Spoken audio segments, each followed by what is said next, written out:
Merci, monsieur. Je vous remercie de nous avoir accordé ce temps-là qui nous permet d'expliquer l'importance de cette journée de lancement de la campagne nationale de reboisement ici dans l'arrondissement de Mérida Dakar. Je suis avec monsieur l'adjoint au sous-préfet, monsieur le secrétaire général du collectif des chefs de village, avec chef de village monsieur Diouf, donc avec monsieur Sall.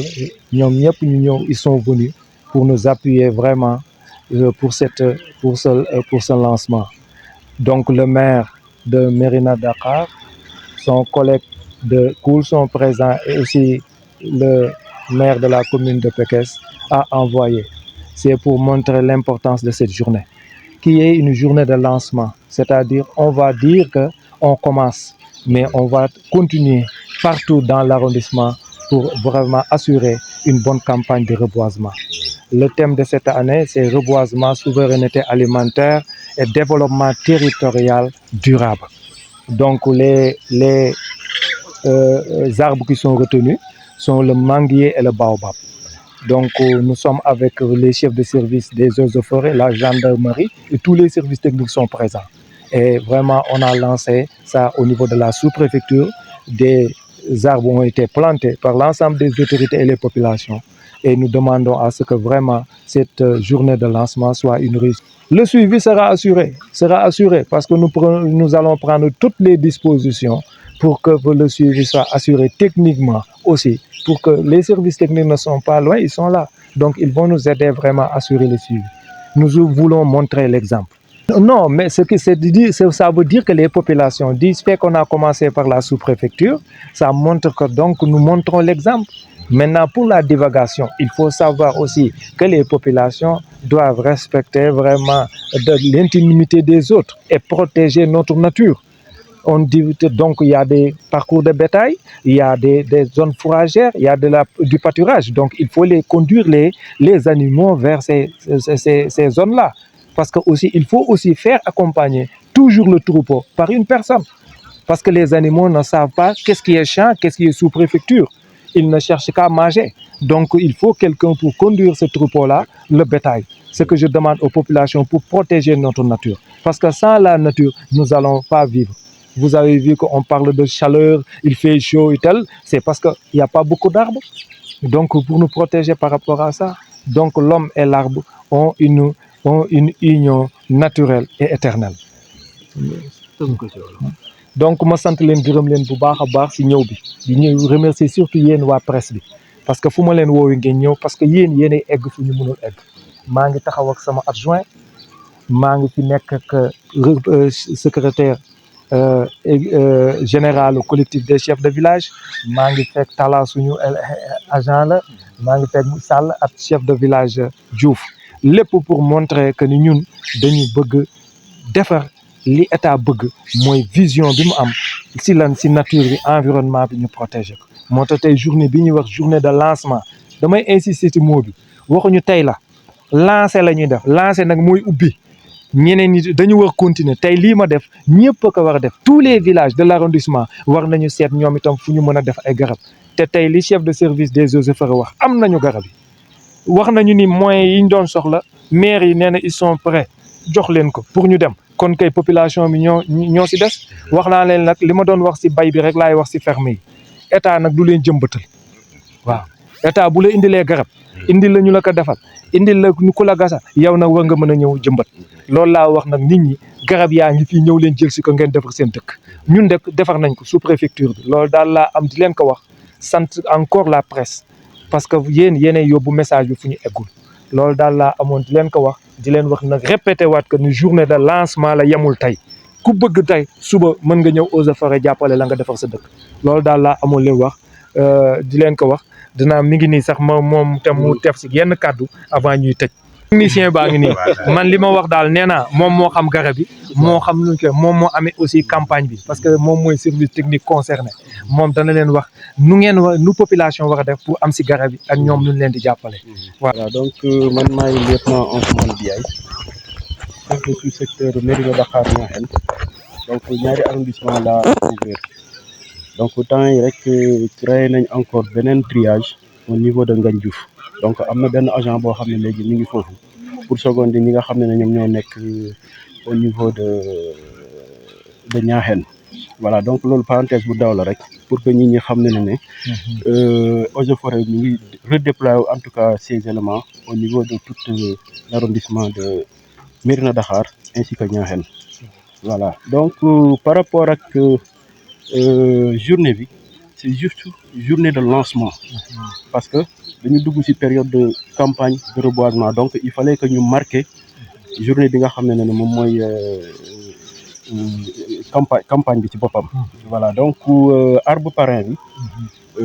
c'est le manguier ak le baobab donc on a parlé aussi de l'aspect développement ak économique donc ñaar yooyu boo xoolee bu baax li nga xam ne loolu mooy seen importance en valeur terme économique ak surtout souveraineté alimentaire dafa bari loolu moo tax responsables yi ils ont jugé nécessaire déjà de choisir ces deux espèces voilà donc par rapport ak garab yi nga xam ne moom la ñu war a jëmbat fii on en a choisi 350 ans d'espèces différentes yoo xam ne yenn yi c'est des arbres ornementaux c'est pour cadre bi mën a rafet yenn yi aussi c'est à titre ombragé pour que au moins nit ñi parce que ombrage dafa am solo day permettre administration bi bu feexee rek dañuy toog duñu ñibbi donc bu feexee rek day tax les gens duñu ñibbi seen kër yi dañuy préférer yendu fi nga xam ne foofu la ñuy liggéeyee donc moo tax maa ngi lancer un appel si ñaari communes yëpp si ñaari arrondissement yëpp nañu jëmbat ay garab surtout dans les écoles dans les structures administratives fépp foo xam ne vraiment garab xaj na si rek nañ ko fa def suñu njëriñ la nagam duñu fekkee màggaay bi mais suñu njëriñ la ñun ñëpp parce que il n'est pas dit que ne yow garab bi nga xam ne moom ngay saxal fii yow rek lay njëriñ déedéet day njëriñ ba ki nga xam ne moo nekk fële loolu nag du ma ci dugg xam naa c'est un cadre un peu scientifique donc garab boo ko jëmbatee rek xamal ne da nga ko jëmbatal pour askan bi yëpp donc ren nag spécificité bi surtout au niveau de notre pépinière de Mérina Dakhar mooy que dinañ joxe ay fruitiers voilà donc am na ay fruitiers yoo xam ne produire nañ ko on va les donner gratuitement il y a aussi le maire de Mérina Dakhar en collaboration avec le sous-préfet appuyé nañu en gabion donc képp koo xam ne bëgg na garab day ñëw ñu jox ko en même temps aussi dinañ ko joxaale aussi gabion boo xam ne dina permettre mu protéger à vue donc képp nag ku ñu jox aussi on a une commission de suivi donc képp koo xam ne jox nañ la on a une liste dinañ ko fa marqué de temps en temps nag dinañ ñëw di xool si garab bi xool comportement am xool bu fekkee am na ay amendement yoo xam ne war nañ ko si mën a def ay conseils quelque chose comme ça pour que vraiment garab bi mën a évoluer donc ren nag pour campagne bi au niveau de la région de Thiès dafa am spécificité au niveau de la région ren inspecteur bi dafa décider en collaboration avec certains services administratifs dañuy xool ñi nga xam ne ñoom ñoo gën a rafetle y aura des primes par rapport à ça donc bëgg naa vraiment aussi ñu boole si no suñu arrondissement yi waaw suñu arrondissement yi ainsi que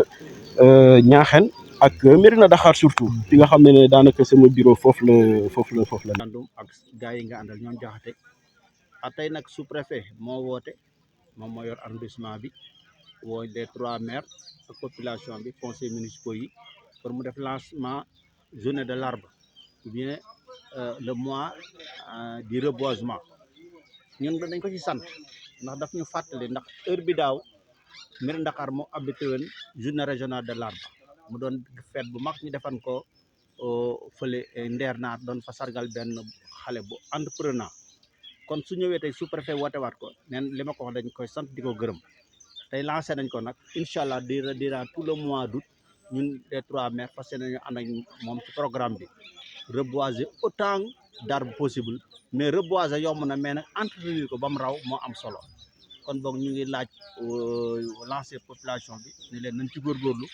ku soxla garab mu ñëw laaj maire yi comme maire yi Mérina Dakhar maire yi Pekes wala maire yi Koul ñoom ñëpp na leen accompagner ba garab yi ñu aar leen mais na leen toppatoo bañ raw ndax environnement dafa bokk dundu doomu aadama gis nga ñu ngi nii toog di xaar taw ba yee léegi taw am na ñu wax ni ñàkkum garab ci di wàññi taw ci la bokk la borom xam-xam ko wax kon bëgg nañu profiter ci mois d'août bi reboiser garab yu bari toppatoo leen ba ñu rëcc ba raw ñu leen di jariñoo te surtout nañu bàyyi xel ci garab yi am meññeent lu mel ni ay mango ak yeneen yu ne ndax jëm toog ci garab doom wadd nga lekk ko bokkul ak nga toog ci garab doom bi wadd te doo ko mën a jariñoo kon nañu jëmbat garab yu bari waaye nañu bàyyi xel garab yi nga xam ne dañu am meññeent ñu mën leen xam nga développement moom yomb képp ku la ko bëgg a yombalal daf lay nax sëñ Sam Mbaye radiyallahu anhu dafa ma dégg mu ne àddina moom rayante moo koy maye soo bëggee am àddina da ngay nangoo góorgóorlu bañ a découragé nañ leen jëmbat garab yi te toppatoo leen waxtaan ak population bi sensibiliser leen buñ xamee njariñ li nga ci xam rek dañ ci ànd ñu nit buñ gisee xamante ni kii moom mi ngi ciy góorgóorlu li ko commune bi mën a accompagner de ko li ma leen xam daal au minimum 100 gabions moom dañ ko defar au nom de la commune jox nañu ko eaux et forêt 300 000 pour jàppale leen ci seen pépinière bi leen liñ ci mën a def képp koo xam ne bëgg ngaa dox daal commune bi dina ànd ak yow dox ku bëggul dox nag commune bi bàyyi leen te jéem a dox ndax ñun obligatoirement dañuy dox ndax dañuy fay teg pour ñuy dox nag mooy sauver environnement bi ba mel ndax ku fi ñëw gis fi ay garab yu bari yéen it waa presse bi ñu ngi leen di sant ndax ku siiw yéen la yàlla na leen yàlla barkeel yàlla siiwal merci.